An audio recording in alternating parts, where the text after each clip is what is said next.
Amém? Irmãos, Ele está aqui, você crê nisso? Né? E eu quero compartilhar algo com você. Já vai abrindo aí a sua Bíblia comigo no livro de Romanos, capítulo 8. Sabe, esse tempo, nesses últimos meses, né, eu tenho sido impactado por algo muito forte da parte do Senhor. E eu acredito que hoje, de repente, há um start aí de um novo momento na minha vida, onde o Senhor tem me instigado, sabe, me convencido que eu preciso falar mais sobre esse assunto. Eu quero compartilhar um pouco com você hoje sobre o Espírito Santo. Amém?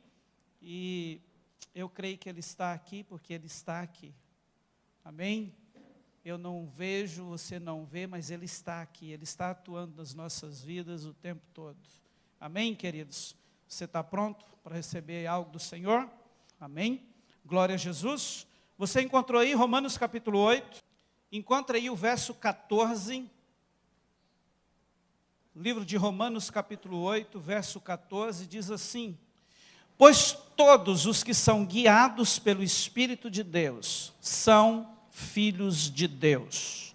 Queridos, eu gostaria de chamar a sua atenção para algo nesse texto. É que ele apresenta aqui uma característica relacionada aos filhos de Deus. E esta característica trata-se da liderança do Espírito Santo, que é aquilo que nós vemos como a oportunidade que todo cristão, que todos os filhos de Deus têm de serem guiados por Ele. E é importante destacar algo sobre esta palavra que o apóstolo Paulo usa aqui no texto, guiados. Entre os seus significados, nós temos, por exemplo, guiar, conduzir. Mas entre eles, queridos, apresenta-se algo que me chamou muita atenção e que eu quero destacar a você hoje. Guiados, segundo o original, também significa conduzir segurando com as mãos, levando deste modo ao destino final. Olha que significado é guiados aqui no original, né, dessa palavra.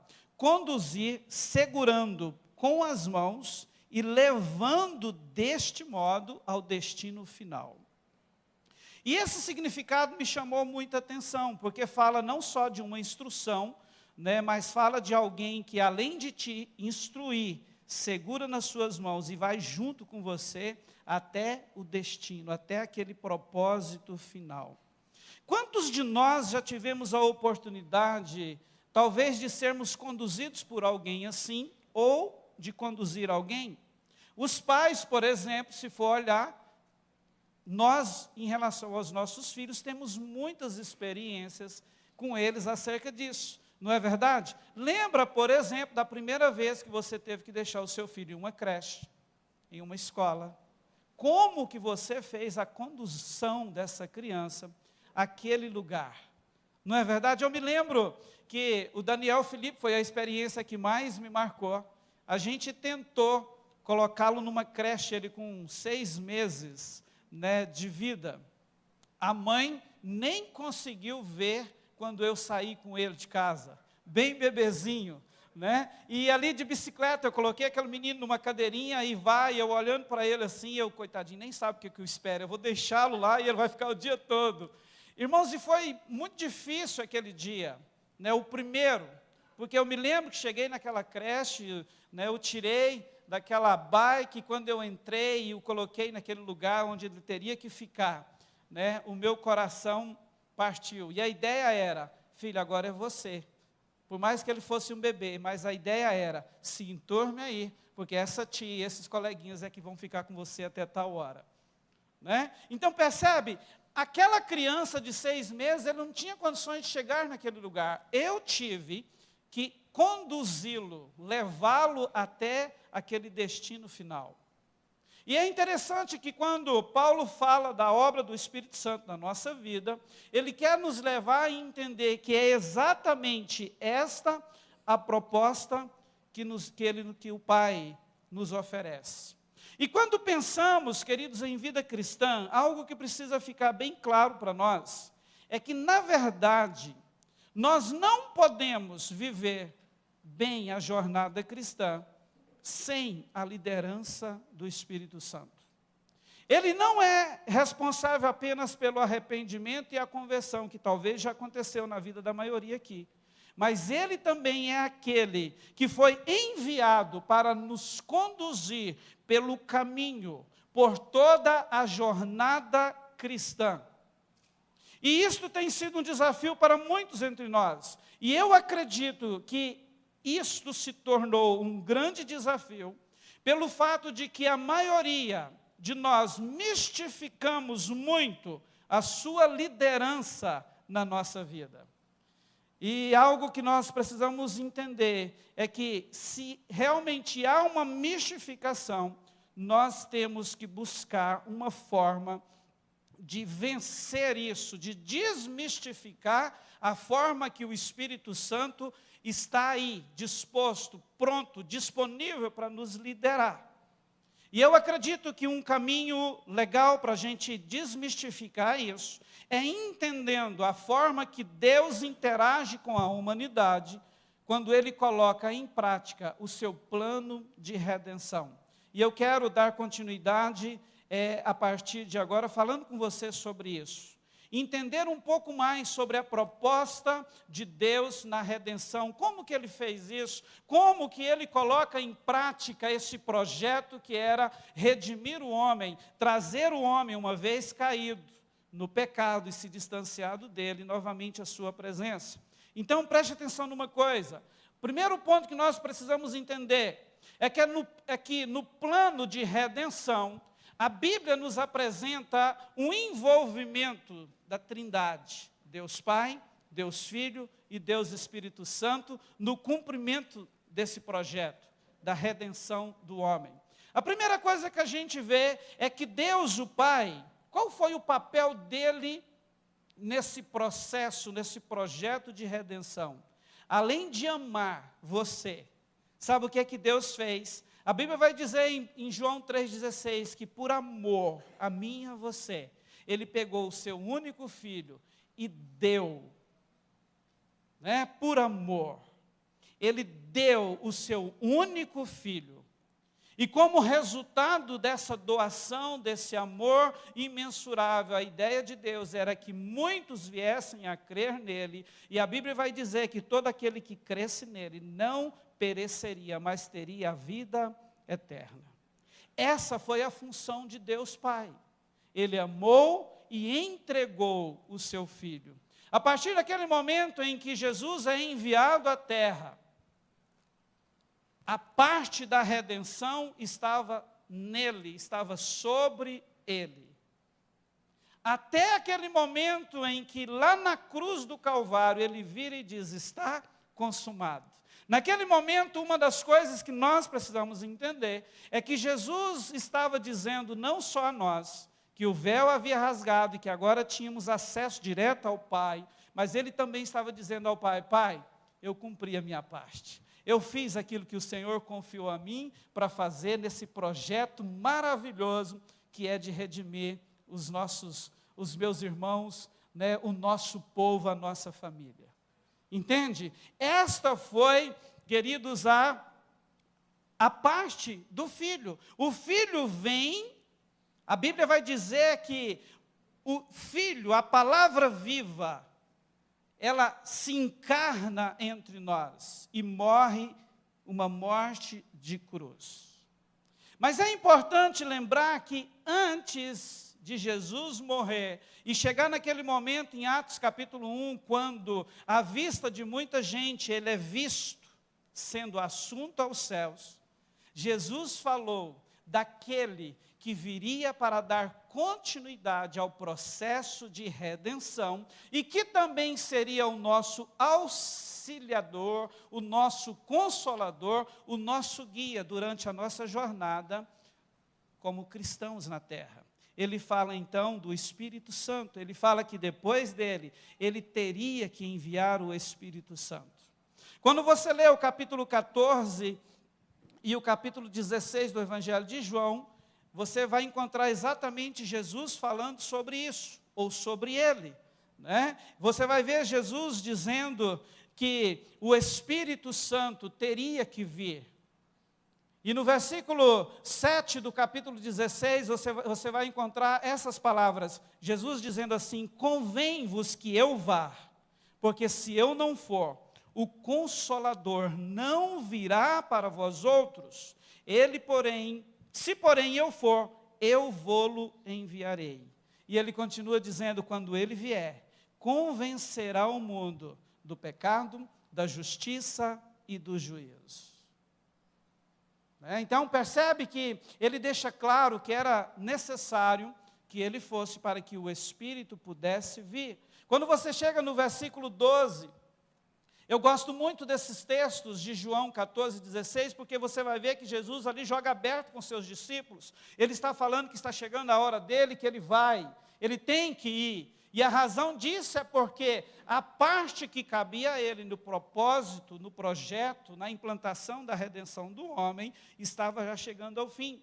No versículo 12 do capítulo 16, ele vira para aqueles caras, aquelas pessoas, que se você for ver nos versículos anteriores, por ouvir da boca de Jesus que ele estava indo embora, eles se entristeceram. E no versículo 12, além do versículo 7 e 8 que nós já lemos, ele vira para ele e diz assim: olha, eu ainda tenho muito que vos dizer, mas vós não o podeis suportar agora.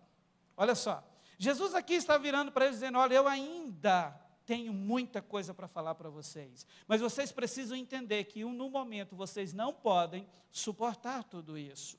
E no versículo 11, 13, ele diz: quando vier, porém o Espírito da verdade, ele vos guiará a toda a verdade, porque não falará de si mesmo, mas dirá tudo o que tiver ouvido e vos anunciará as coisas que hão de vir.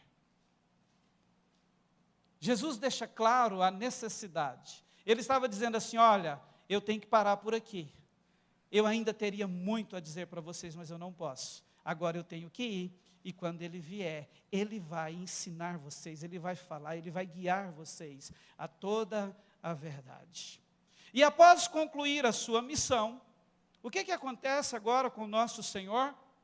Ele volta para junto do Pai. Atos capítulo 1, a gente vê isso, né? Ele está ali, e de repente, a Bíblia vai falar da sua ascensão, ele começa a ser levado aos céus diante daquelas pessoas. E logo em seguida, o que acontece no capítulo 2 de Atos? Ele envia o Espírito Santo, ele cumpre a sua promessa, ele derrama do teu Espírito sobre aquele grupo de irmãos que estavam ali, porque creram na sua palavra, e a partir daquele momento, deixa eu te falar uma coisa, a terra nunca mais foi a mesma. Amém? Nunca mais foi a mesma. Muitas vezes nós olhamos para muitos relatos de manifestações extraordinárias de Deus, no resto, ou na Bíblia, na parte anterior a Atos 2. Mas deixa eu te falar uma coisa, depois daquilo, queridos, o derramamento do Espírito Santo no Atos 2, a terra nunca mais foi a mesma, de experimentar uma presença tão manifesta de Deus, como a partir daquele momento. O que aconteceu ali, eu acredito que a igreja do século 21, nós ainda não estamos longe de ter uma ideia bem próxima daquele acontecimento. A verdade é que a partir daquele momento, ele foi derramado sobre o coração de todo aquele que crê, sem medida. O Espírito Santo, em sua plenitude, cumprindo a última etapa do processo de redenção, foi derramado de forma plena. Ele foi disponibilizado para mim e para você de forma plena. A partir de agora, o que está no coração de Deus é que não tenhamos apenas pequenos relances da manifestação de Deus, da manifestação dele através da pessoa do Espírito Santo, mas que ele more no ser humano e se manifeste em nós e através de nós o tempo todo, em toda a sua plenitude. Consegue entender isso? É o que a gente vê, no capítulo 2 de Atos. Mas algo que precisa ser destacado também é que no capítulo 1 de Atos, nós temos o registro de algo interessante nesse momento da ascensão do nosso Senhor.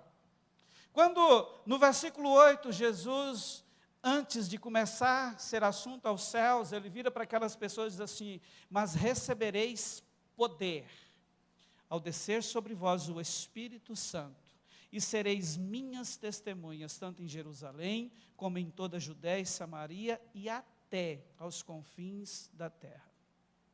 O que eu quero destacar, e eu acredito que é de grande valia para nós, essa palavra, esse poder que Jesus disse aqui, que os seus discípulos receberiam, não se trata apenas de o poder de operar milagres em nome de Jesus. E eu preciso que você se atente a isso agora.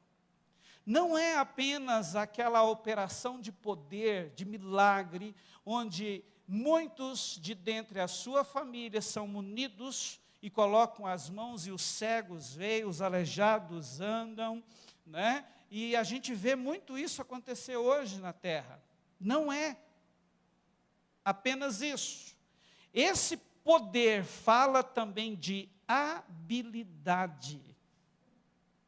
Além de os discípulos, aqueles que crescem nele, receberiam esse poder de operar milagres, fazer maravilhas.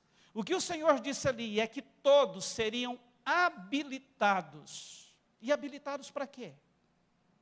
Eu respondo: para viver bem a sua jornada cristã.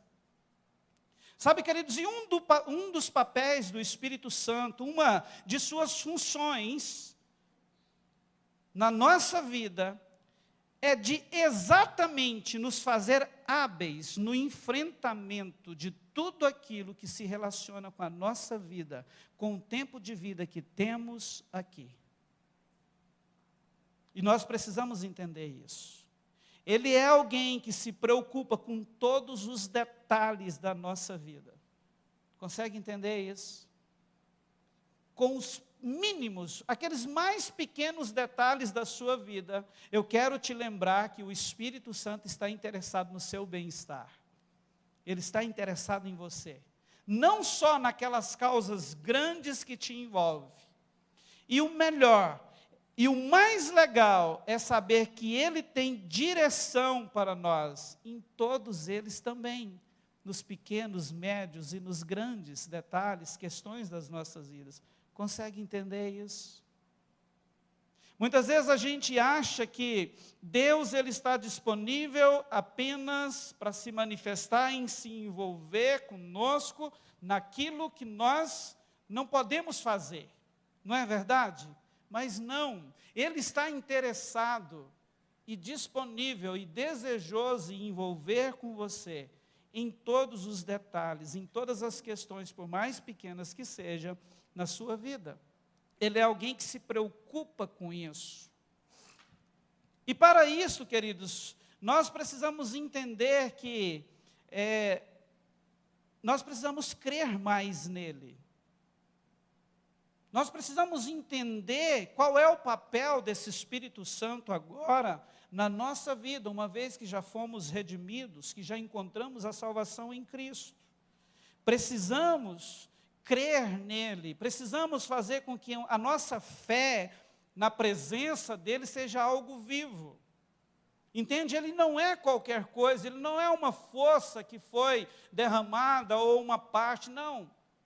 Ele é o Espírito do Deus vivo que foi colocado dentro de você, dentro de nós, com um propósito específico de nos guiar por toda a nossa vida. A primeira coisa que nós precisamos entender, se nós queremos andar na direção do Espírito Santo, é isso. Nós precisamos crer de verdade no Espírito Santo.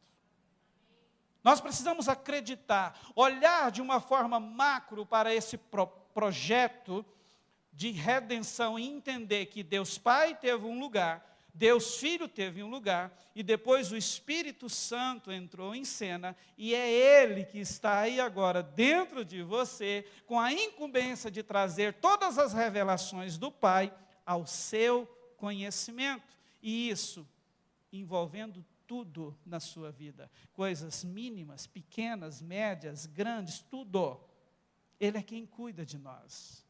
Amém? E depois de crer, eu acredito que nós precisamos também, se nós queremos ter uma vida guiada pelo Espírito Santo, nós precisamos quebrar alguns paradigmas e também vencer alguns conceitos errados acerca da sua liderança em nossa vida. Falando em conceito, eu quero citar apenas um. Nós precisamos vencer o conceito dos alguns. Como que é isso, pastor? Ah, não, o Espírito Santo só fala com alguns. Ele só se manifesta na vida de alguns. Ah, mas também, né? É porque é o fulano, ele tem uma vida de maior entrega, ele jejua mais. Você já ouviu isso? Até parece, quando a gente escuta algo assim, que Deus tem filhos prediletos. Mas Deus não tem filhos prediletos. Ele nos ama de forma igual. Ele não faz acepção de filhos. O que nós podemos entender no meio disso, queridos, é que essa ideia de que Deus age em alguns e através de alguns, esse conceito errado, se deve a outra coisa. Isso está relacionado não à questão de que Deus tem tem filhos prediletos, não, mas isso se deve à questão de que alguns filhos já entenderam mais acerca dele, acerca do Espírito Santo, e tem uma maior sede pela presença dele. E por terem uma maior sede, o nível de entrega, de dedicação ao Senhor é maior.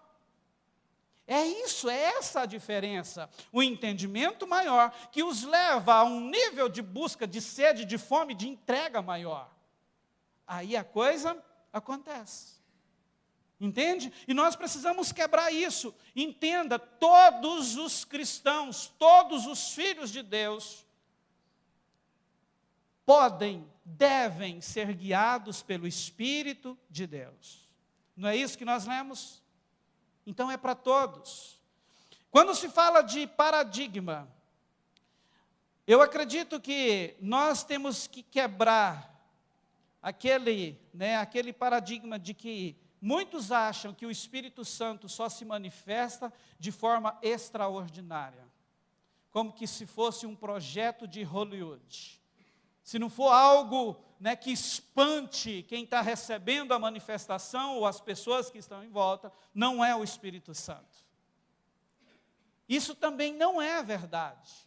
Ele se manifesta, sim, com expressões extraordinárias, de algo magnífico, como, por exemplo, naquele momento em que Jesus está ali, vindo ao encontro de João Batista no Jordão para ser batizado. Você vai ver a Bíblia dizendo claro, que do céu sai uma voz, e a voz dizia: este é o meu Filho amado, em quem? Irmãos, Deus se manifesta assim? Se manifesta, mas nós precisamos entender que não é todo momento, toda hora, em todos as causas que nos envolvem, que Ele vai fazer assim.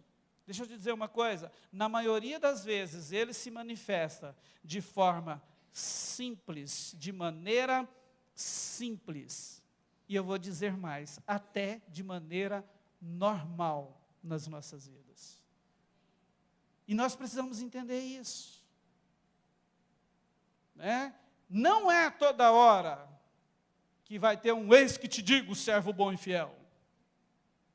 Não é toda hora que você vai ouvir uma voz gritando do seu lado exterior, falando com você, uma voz grossa, como se fosse o Todo-Poderoso. Não. Na maioria das vezes, a maneira dele falar com a gente é simples, é normal. E por causa dessa ideia, desse paradigma que a maioria tem, que precisa ser algo extraordinário, muitos não conseguem identificar quando ele fala no simples e no normal. Eu quero compartilhar algumas coisas com vocês.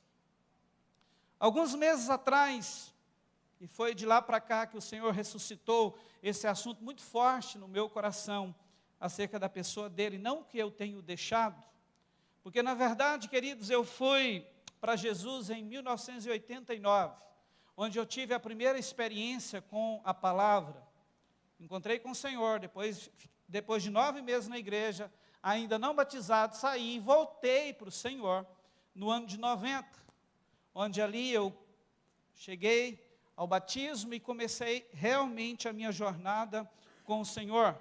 E eu tive a bênção de começar essa jornada numa igreja que estava passando por um processo de avivamento poderoso na nossa cidade. Então, desde o início, eu tenho experimentado o derramamento do Espírito Santo sobre a minha vida. Mas preste atenção numa coisa, há mais ou menos uns 2 meses atrás, ainda estava chovendo aqui em Goiânia, e depois de um alcance mais, eu e o Jorge Augusto, retornando para a nossa casa, descendo a Avenida Independência ali, irmãos, tinha acabado de chover e eu pego um buraco. Aqui em Goiânia é difícil encontrar isso, né? Um buraco daquele que estava coberto pela enxurrada. Irmãos, e a pancada foi tão forte, e olha que eu não estava correndo, que no momento eu achei que tinha estourado o pneu do carro.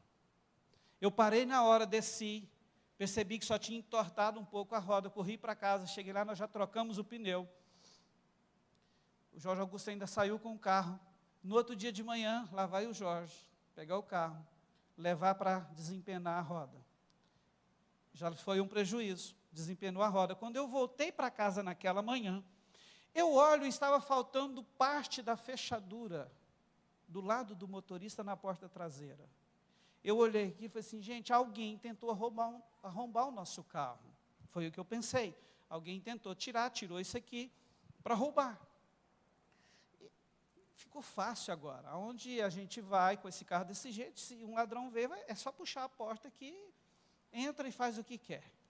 De repente eu começo a ligar, encontro a peça, já sei o valor, né, pronto para ter mais aquele custo para arrumar o carro.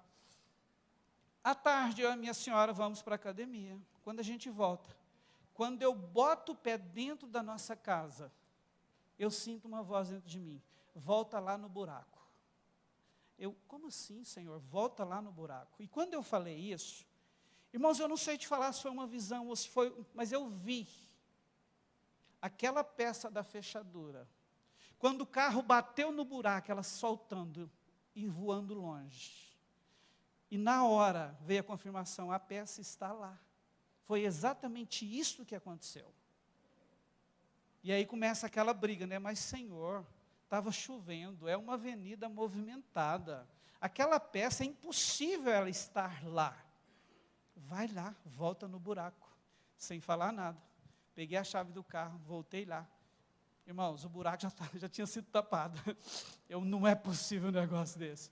Parei o carro, olhei. Senhor, está vendo? A peça não está aqui.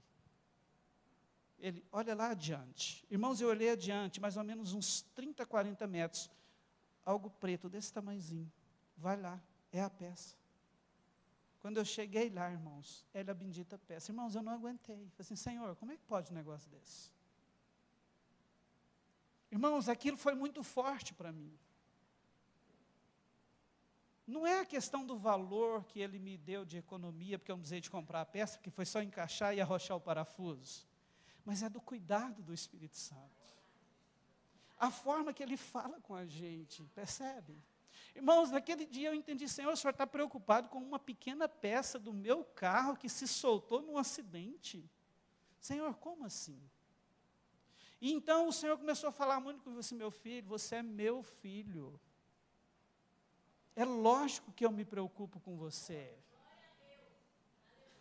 Irmãos, e como isso ressuscitou uma sede maior aqui dentro, sabe, para uma busca pela presença dEle, como eu nunca vivi em todos esses anos. E depois disso, eu me lembro que num dia eu peguei e falei assim para ele, Senhor, foi legal o negocinho da peça. Como eu estou me sentindo amado e cuidado pelo Senhor. Mas eu queria experimentar algo grande. Sabe a ideia de Hollywood? Eu queria, Senhor, experimentar algo grande. Eu queria ouvir a tua voz assim, sabe, daquele jeito que... Irmãos, eu falando desse jeito. nos meus momentos com o Senhor, e de repente ele vira para mim e diz assim: e você acha que eu não tenho me manifestado assim a você durante a sua vida? E de repente ele começou a me lembrar de experiências. Irmãos, experiências extraordinárias que eu tive, que eu nunca valorizei como eu estou valorizando agora. Por exemplo, ele me fez voltar nesta igreja em 1990. Um garoto com 16 anos. Em um momento de vigília, de oração, nós estávamos ali em um grupo de umas 50 pessoas. Eu faço parte de uma família com 8 irmãos, 4 homens e 4 mulheres. Nessa época, minha mãe, com 52 anos, mais ou menos, diagnosticada com chagas, naquela época não tinha cura, hoje já tem. E naquela reunião de oração, irmãos, foi tanto derramar do Espírito Santo, que em um momento eu senti o Senhor falando comigo: hoje eu estou curando a sua mãe de chagas. Eu me lembro direitinho que eu estava mais na parte de fundo da igreja, ela estava mais à frente. Irmãos, eu fui tomado por uma força impetuosa com aquela voz. E a minha reação foi me levantar daquele lugar e me dirigir à minha mãe. E eu cheguei para minha mãe naquele momento e disse assim: mãe, Deus está curando a senhora de chagas hoje. Irmãos, e quando eu disse isso, derramou línguas estranhas em todo aquele grupo, irmãos, e foi um mover sobrenatural de Deus. E acabou ali. E preste atenção numa coisa, até aquele momento, o que nós vivíamos lá em casa era assim, ó. Direto, a minha mãe tinha que ser trazida às pressas para Goiânia, porque o problema estava sério, ela sentia o coração inchar, e ela dizia para a gente que a impressão que ela tinha era que ia explodir a qualquer momento. Ela chegava aqui, voltava para casa, ela vinha chorando e voltava em prantos, porque a palavra dos médicos era: dona Genesi, a senhora não tem cura. O problema da senhora é sério, não tem cura. E eu me lembro que a minha mãe olhava para nós, todo mundo solteiro na época, ela chorava muito com esse diagnóstico dos médicos e dizia assim: eu não vou ver vocês casados, eu não vou conhecer os meus netos. Irmãos, esse era o contexto que nós vivíamos dentro da nossa casa. Sabe o que aconteceu? A próxima vez que a minha mãe voltou no médico foi em 99. Nessa época eu morava em Brasília. A minha mãe nunca mais teve que ser trazida às pressas para médico por causa desse problema. Em 99 ela volta aos médicos, eles pedem um check-up. E de repente ela me liga, eu estava no DF. Jorge, eu preciso te dizer, eu fui no médico alguns dias atrás. Ele me pediu o eletrocardiograma. Meu filho, eu não tenho nada no coração. E naquele dia, a única coisa que eu disse para ela, foi assim: mãe, a senhora ainda tinha alguma dúvida de que Deus havia lhe curado? E quando o Senhor me trouxe esse acontecimento à memória, depois que eu pedi algo grande, Ele vira para mim e diz assim: você acha que isso não foi uma manifestação extraordinária na sua vida? Eu curei a sua mãe. Irmãos, o que eu quero mais?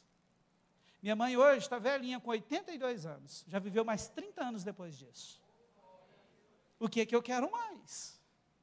Só que ele não parou por aí, irmãos, ele começou a me lembrar de histórias que, se eu for contar para você aqui, a gente vara a noite, mas eu preciso falar de mais algumas. Em 2016, nós estávamos vivendo um processo onde o Senhor estava nos trazendo de volta para a questão ministerial. Eu me lembro que um dia o Espírito Santo fala comigo assim: você precisa colocar a sua vida em ordem. Irmãos, eu levei um susto naquela hora, porque eu lembrei de Ezequias. Eu falei: Senhor, eu vou morrer? Né? Porque quando ele falou isso lá, o cara ia morrer. Né? Eu falei assim: Senhor, como assim, eu vou morrer? E aí ele falou assim para mim: não, é porque eu preciso te preparar para um novo nível de experiência de vida comigo. Você precisa colocar a sua vida em ordem. E a partir daquele momento, aceitando o desafio, eu comecei a orar. Então tá bom, Senhor, o que precisa ser colocado em ordem? Irmãos, o Espírito Santo começou a trazer tanta coisa à minha memória. Sabe aquelas pequenas discussões familiares, que muitas vezes a gente tem com um irmão, com um cunhado, uma cunhada, um amigo, que a gente nunca volta lá para resolver? Sabe? Que te chateia, que te magoa, e que no momento pós-confusão você só consegue ver que o outro lado te feriu, que você foi o bacaninha na história, né? De repente o Senhor começou a me trazer situações de anos e anos que tinha acontecido comigo e que, porém, nunca havia tido um conserto.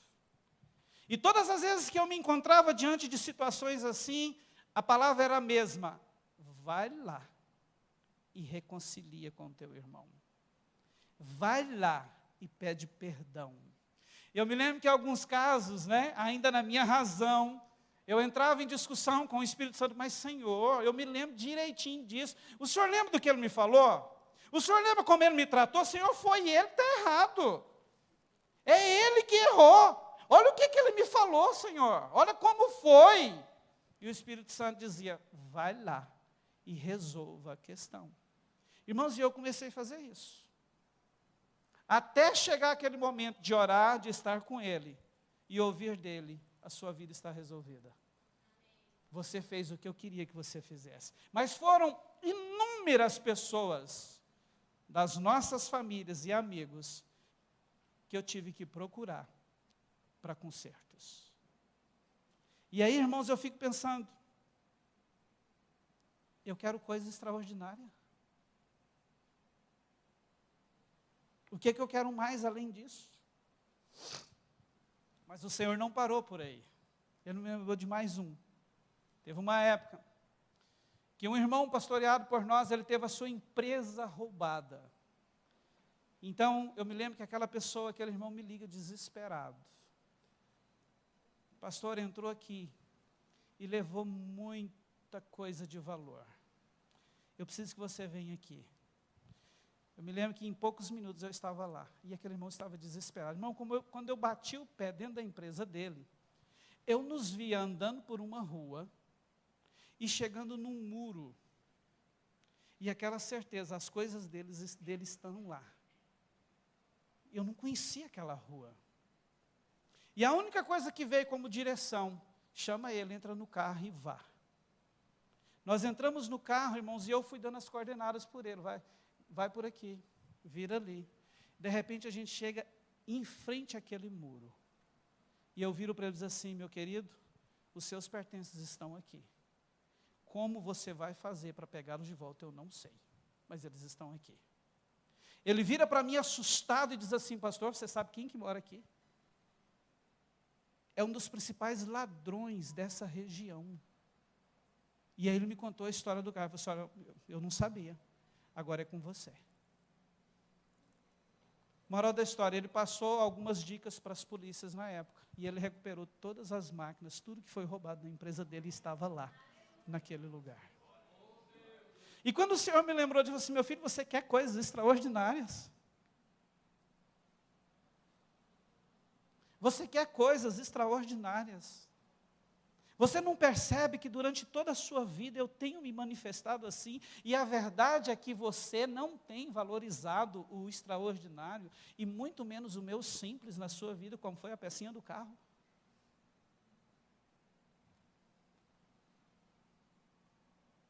E sabe o que eu entendi com isso, queridos? E que esse não é um problema, uma dificuldade apenas que o Jorge enfrenta, mas muitos de nós. Muitas vezes nós queremos o extraordinário, e por querer tanto o extraordinário, quando Ele dá, a gente nem percebe, nem dá tanta ênfase assim ao extraordinário. E o simples, então, a gente ignora.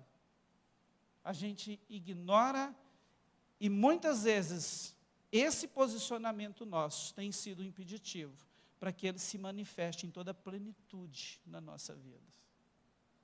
E depois disso, eu tenho, navegado por toda a minha vida, de mais de 30 anos. Irmãos, são incontáveis as vezes que eu já consegui pontuar no meu casamento, na vida com os filhos, em todas as áreas, onde eu posso ver claramente a manifestação do Espírito Santo, Ele me guiando em todo o tempo.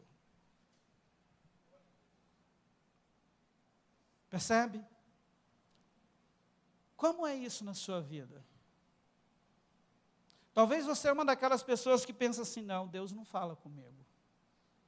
Irmão, se Ele está aí dentro, Ele fala com você. Quantos de nós, talvez você me ouvindo falar hoje, você já está lembrando de coisas aí, que agora você olha e diz assim, aqui foi o Espírito Santo. Agora eu sei que foi Ele. Sim ou não? Por exemplo, se tem uma briga, se você erra com alguém ou alguém erra com você, e você sente aquela voz, vai lá e perdoa.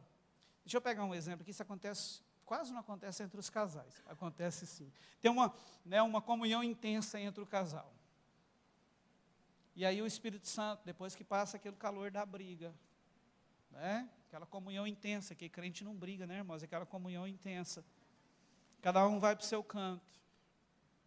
O Espírito Santo começa a trabalhar em um e no outro. E como que ele trabalha? Cara, como é que você trata assim sua mulher? Como é que você faz isso? Olha só, olha o que você falou para ela. Olha o processo de convencimento. Não é assim que Jesus disse que Ele viria, não é isso que Jesus disse que Ele viria fazer? Que Ele viria, e uma de suas missões era nos convencer dos nossos pecados. Cara, como é que você trata a sua esposa assim? E ao mesmo tempo Ele está lá do outro lado. Como é que você responde ao seu marido assim? Cadê a submissão? Você viu o que você falou para ele? Que absurdo. Olha que ponto vocês chegaram. Mas é aquela doce voz que está falando com você.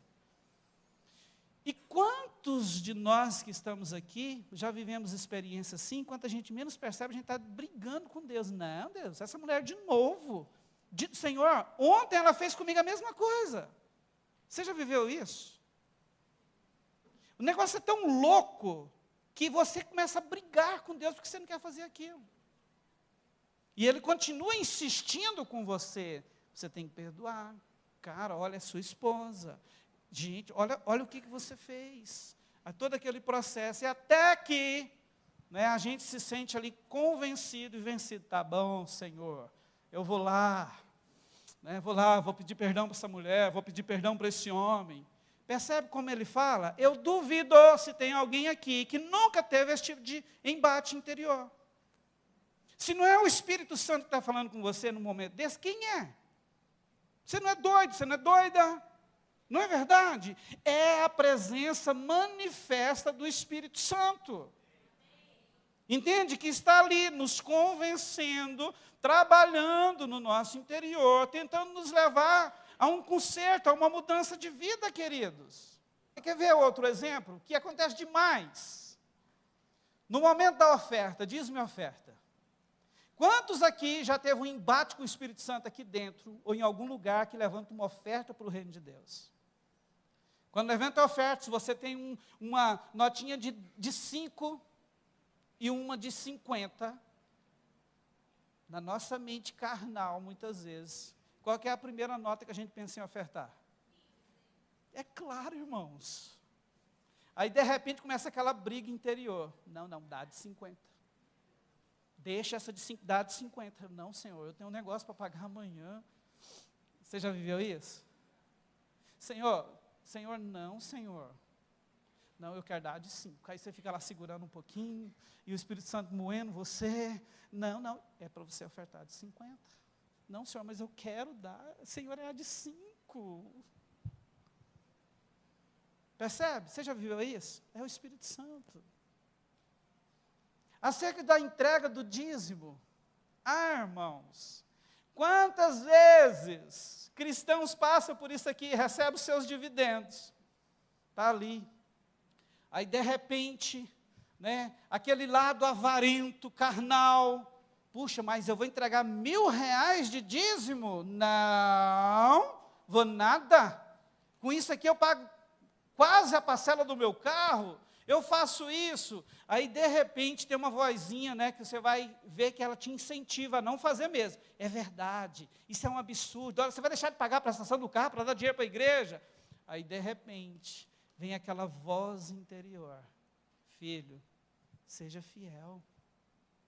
Você está esquecendo que quem te deu o 100 é o Senhor? Quem que você acha que fala com você nesses momentos? É o Espírito Santo. E sabe o que percebe-se isso na vida de todo mundo? Quando nós damos ouvido a Ele, irmãos, o nosso interior é tomado por uma paz tão grande. Sabe aquela paz que excede todo entendimento, todo conhecimento? É nesses embates que nós experimentamos. Por mais que você saiba que talvez no outro dia você não vai ter dinheiro para pagar todas as dívidas, mas você tem uma paz tão grande que você obedeceu a palavra, que você praticou a palavra, e de repente os milagres começam a brotar. Deus fez troca com você? Não, não. O milagre acontece porque houve obediência. Aí Deus vem e se manifesta. Entende? Deus vem e abre as comportas do céu sobre a nossa vida. Percebe? É assim que acontece. Né? É aquele momento em que nós entendemos: sim, Espírito Santo, então tá bom, segura na minha mão, vamos lá entregar esse dízimo. O senhor sabe que está difícil, mas eu vou. E ele está lá na sua mão, porque não é isso? O guiado, vamos lá, eu te levo, meu filho. Você vem aqui na cestinha, no gasofilaço, e pratica a palavra. Você vai lá naquela parte que te ofendeu ou que foi ofendida por você, e libera perdão e pede perdão.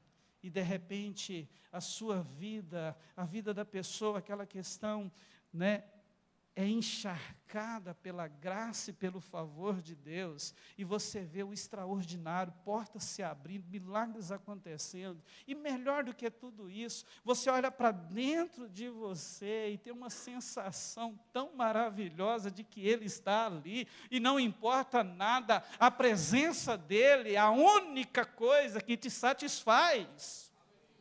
Aqueles momentos que você olha e diz assim: pode faltar tudo, Senhor, a Tua presença não pode me faltar. Percebe isso, queridos? O que é que eu quero te dizer? Há uma vida guiada pelo Espírito Santo proposta para mim e para você. E nós podemos experimentar isso. Basta crer nele, vencer conceitos, quebrar esses paradigmas que muitas vezes nos impedem, entender que ele age no simples e muitas vezes no normal. E, além disso, desenvolver o nosso relacionamento com Ele. Se você parar para pensar, você vai ver que foram inúmeras as vezes que Ele falou, e você nem deu crédito.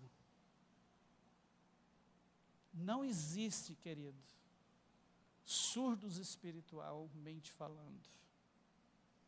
A questão é por não crer em conceitos errados e estar presos em paradigmas que foram nos passados, nós determinamos que Ele só age assim e assim, e anulamos desta forma muito do agir dEle no nosso dia a dia. E eu quero te convidar a dar uma virada de chave na sua vida. A partir de hoje, entrar num nível de conversa com Ele, onde você vai vê-lo agindo no simples e no normal. Entende? Em tudo que você for fazer, tome uma decisão hoje de não fazer nada sem orar. E pare um pouquinho para você ouvir essa voz aqui dentro. Deixa eu te falar uma coisa: você crê que você é filho de Deus? Quantos aqui creem? Como que você crê? Deus apareceu para você tipo numa sarça ardente, que foi algo chocante, e diz assim: ei, você é minha filha amada. Você ouviu uma voz do céu, dizendo, gritando para os quatro cantos, que você é filho dele, é filha dele? Não. Por que você crê? Como assim? Por que você crê que você é filho? Sabe por que você crê? Porque o Espírito Santo testifica no seu espírito que você é filho, filha de Deus. Percebe isso? Você conheceu uma proposta de redenção, olhou para a cruz e creu. E naquele momento o Espírito Santo entra e a partir de agora ele começa a olhar para você e dizer assim: ei, amado do Pai, amada do Pai. E você sabe que você é, mas você nunca viu Deus pessoalmente te dizer isso. Percebe? É assim, muitas vezes, que o Espírito Santo vai falar conosco. Você pode ficar de pé. Sabe o que é gostoso? É quando a gente lê, por exemplo, queridos, que o profeta Isaías, no capítulo 30, no versículo 21, preste atenção nisso. Eu estou dizendo para você sobre o desafio de sermos guiados pelo Espírito Santo. Olha essa palavra que está em Isaías 30, 21. Quando te desviares para a direita, e quando te desviares para a esquerda, os teus ouvidos ouvirão atrás de ti uma palavra dizendo: este é o caminho, andai por ele. Sabe o que 600 anos antes de Cristo, Isaías estava profetizando? Que um dia, eu e você, teríamos a oportunidade de sermos guiados pelo Espírito Santo. E é esse o meu desafio, é que nós busquemos uma vida liderada pelo Espírito Santo. E a verdade é que existe, queridos, além de tudo que foi falado, um monte de outras coisas que podem travar a nossa interação com o Santo Espírito de Deus. Mas eu creio que o seu conhecimento acerca de Deus, de Jesus e dele, o Espírito Santo, já são suficientes para que você seja liderado por ele. E sabe o que é maravilhoso? Quando eu leio João 14, 26, Jesus falando sobre ele, ele diz assim: o Consolador, o Espírito Santo, a quem o Pai enviará em meu nome. Irmãos, olha isso. Esse vos ensinará todas as coisas e vos fará lembrar de tudo o que vos tenho dito. Você não precisa andar perdido na vida. Tem um Deus que está dentro de você, disponível para segurar nas suas mãos e dizer: bora, eu vou te conduzir até a chegada, até o destino final. Você pode fechar os teus olhos e começar a interagir com Ele agora?